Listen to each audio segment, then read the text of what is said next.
Hazreti Abu Hurayra radıyallahu ta'ala anhu aytat. Peygamber aleyhisselam aytты deyt, sadaqanın en ele жақшысы deyt.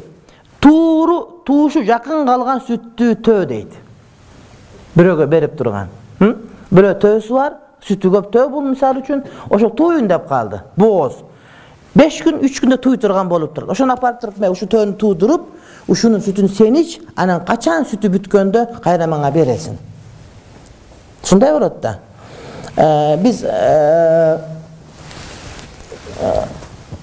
жаңы үй салдық, ата-энем салышты да. 2 бөлме, Ременка. Анан барсак ал жер баг экен. Бир бейиштеги эле жерде кадимкидей колхоздун баг ошо жерден жер берген экен.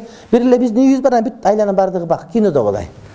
Анан биз бир туугандарыбыз, 6 бир тууганбыз, жетөөбүз бирөө өлүп калган. Апабыз мугалим, атабыз мектепте мугалим, атабыз бирок райондо иштечү. Анан о эртемен кеч келет. Апал мектепте. Анан биздин бир туугандар көп экенин билип, анан бир Умсунай деген кемпир бар эле. Жесир кемпир эле.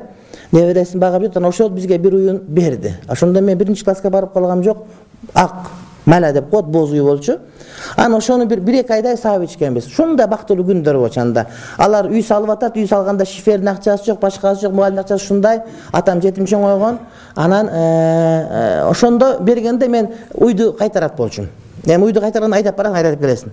Үйдүн бардыгы эле бак, аякта проблема жок. Бирок үй кайтарган өзүнчө бир мындай бир кыргыздын канында ушундай нерсе бар, мага аябай жагым таасир калтырганда. Ошого окуганда эле ошо ойлойм, чындап адамга сүйүүн чап келет. Ага малды берген жоксуң, башканы берген жоксуң, бирок сен 1 ай, 2 ай, 3 ай жайы менен саап ичип тур деген айткан сөз кандай жакшы. Кийин уктум, биздин чоң атабыз, менин чоң атам Жал, анын атасы Кошалы. Алар орустар келгенге чейин, революция болгонго чейин азыркы Көгарт деген өрөө менен ошо жака жайлоого чыгат экен. Анан аларды чоң атабызда жылкы деген, кой деген азыраак болуп, бирок көбүнчө уйду кармай карачу экен, уйлар көп болчу экен дагы. Азыркыга чейин сарайдын издери бар ордунда. Айыл болуп кетти, бирок ошолундай дөңсө болуп тур, ошо сарайдын коргон орду дейт. Анан жайлоого чыгып кетип атканда биз нурубуз Мундуз, мен Мундуздун кызымын деп ким чыкса эле, келин чыкса эле ошого эмне саны торпого менен калтырып, жайлоого чейин бир 100гө чейин уйларды калтырчу экен кайдимкидей. Кайтып келгенге чейин сабыч анан кайра кошуп бересиңер деп. Анан бирөөлөр уй өлүп калды, бирөөлөр мудасы өлүп калды, бирөөлөр экөөнтең бер, бирөөлөр жоголуп кетип экөөнтең эле бербей, ушинтип анан бирөөлөр келип акысы чөп чаап берип, бирөө чөп чаап бербей эле ушундай кылчу экен, бирок бирөөгө мындай бер деп айтчу эмес экен. Ушуну угуп алып мен аябай сүйүнүп жүрдүм да. Ушундай чоң аталарыбыз болгон экен. Балким ошолордун кылган жакшы эмеси менен биз мындай бир Кудай таалам намаз окуй турган бир адамдардын катарына Кудайым кошуп койду деген үмүт кыл. Ошону мен мындай бир сыймыктаны мен дайым айтамчы. Ушундай болгон экен деп. Ошону көргөн кемпирлер эмеле өлдү, болбосо өлүлектерде эле балким урматтуу бир тууганым бар. Минхатан Вашату сафию минхатан. Ошондой эле боз кой дейт. Илгери кой саалчу, азыр деле кой саагандар бар. Ушундай туй турган койду берет, туудуруп ошону саап ичип неме кылат. Эртең менен идиш толтуруп сүт берет, кечинде идиш толтуруп сүт берет дейт. Бул деген сүттүү уй, анан сүтү жок башка бир нерсени берип коюп кыжалат кылы. Мына ушул дагы садака. Эгерде кимдир колунан келип турса, бир нерсени толугу менен бере албайсың, бирок ошонун күчүн берип тур. Андан сырткары мисалы үчүн бирөөлөр машинесин берип турат, бирөөлөр үйдө жанагыдай кетменин берип турат, башка бир нерсесин берип турат. Айтор ушул сыяктуу бирөөгө бир нерсени берип туруу, ошол да урматтуу бир тууганым эмне садака деп Пайгамбар алейхиссалам айтты. Шунун биздин салтыбыздагы бар нерсенин бардыгы эч убакта урматтуу бир тууганым эмне жаманга келбейт. Анан кээ бир адамдар айтат бул эмне деген, эчтеке бербеген деген кандай депчи. Эгер ошол сүттү санап туруп тыйынын берсең канчалык эмне көп сүт алчы. Көп тыйын сүйүнүп алат да, бирок аны алгысы келбейт да. Араб тилинде бир эреже бар шариятыбызда. Ма ла юдраку куллуху ла ютраку куллуху. Ма ла юдраку куллуху ла ютраку куллуху.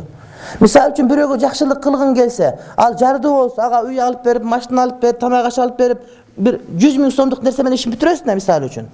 Бирок бардыгын бүтүрө албасаң, бардыгын таштап койбо деген сөз да, жок дегенде бир бөлүгүн бүтүрүп бер. Мисалы үчүн мечит кура турган болуп калдыңар, айылдын бардыгы. Анан бардыгы кура турган болсоң, үстүн жаптыңар, бирок калганын бүтүрө албай калдыңар. Калганын бүтүрө албайбыз демек, бул курбай коебуз эмес, бүтүрө бер, калганы Кудайдын рызкысында. Bir jardını bardıq muhtaçlığını бүтүрө албайсың. Бирок bir жерин бүтүрө бере калганын дагы ошон үчүн мәлә юдраку куллуху. Бардыгы жетилбесе дагы, бардыгы колдон келбесе дагы анын бардыгы ташталбайт. Ошон үчүн илим алып атканда кээ бир балдар азыр окугандан кийин менде молдо чыкпайт экен деп кетип калышы мүмкүн да. Маккада жүрөбүз, анан майданда окуган балдардын бири келди. Анан келип айтат, мен ага таргып берем да келгенде мындай окуш керек, мындай десем айтат, эми ажеке менде молдо чыкпай калды окшойт дейт. Анан эмне болду десем айтат, мен бар иш кылып, бизнес кылып, ошол окуган балдарга жардам бере турган болоюн. Чачап калыптыр окуудан. Анан мен айттым, антпе окуй бер, боло берет иншалла, бир күн болсо бир күн болуп калат, палан түкүн деп таргып берсем болбой кетип калды кийин. Азыр дагы деле окуусу жок, дагы деле башкасы жок, жардам берген деле жери жок, элдерден жардам сурап басып жүрөт дагы деле мисалы үчүн. Окууну жок кылды мүмкүнчүлүктүн бардыгын. Ошон үчүн чоң алым болбосоң деле аракет кыла берсең, барып ырыскы келет, илимиң көбөйүп кетет. Ошон үчүн илимди ала албай калдым, сарф түшүнбөй калдым, нахв түшүнбөй калдым, дагы мындан билбей калдым, менден чыкпай үмүт үзбөш керек деген сөз. Мала юдраку куллуху ла ютрак куллуху.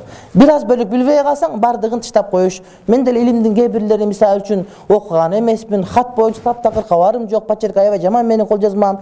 Же болбосо мисалы үчүн дагы бир адабиятка байланышкан кээ бир илимдерди атайын окуган эмесмин, анткени мен башка нерсени окуйын деп аракет кылып. Ошон үчүн бардык нерсени билбешибиз мүмкүн. Ошол сыяктуу жакшылык кылганда дагы көп кыла албасаң да аз нерсени таштабаш керек. Урматтуу бир тууганым.